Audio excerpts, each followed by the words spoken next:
There does seem to be some kind of a massive cover-up of something.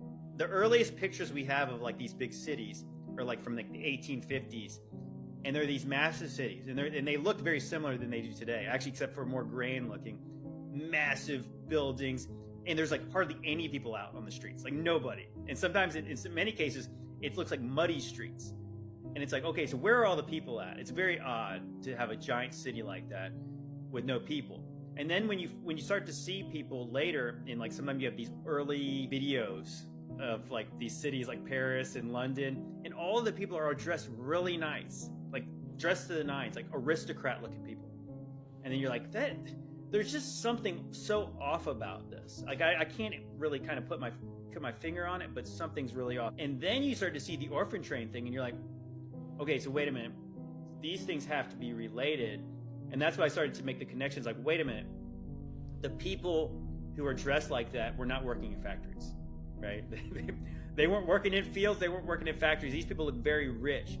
So maybe the pictures with nobody in them in these big cities, maybe the orphan trains were related to the fact that they needed people to go work in the factories. And then if you go look in more old pictures, kids working in factories, kids working in fields, kids doing all these random jobs.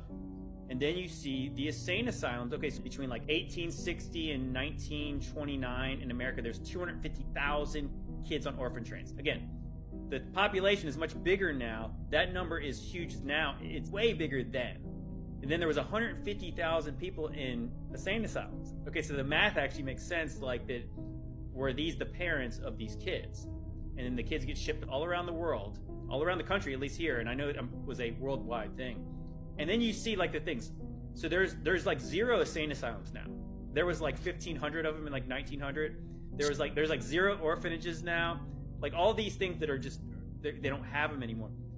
And if you go look at the buildings that were prisons, orphanages, and insane asylums, and they're all these massive castle-style looking buildings.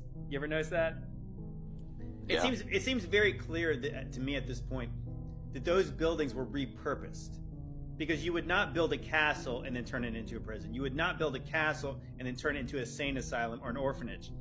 Because they don't look like that. Like, why would you spend that much money doing that unless it was already there and they needed use for it, and that's what they chose to use it for?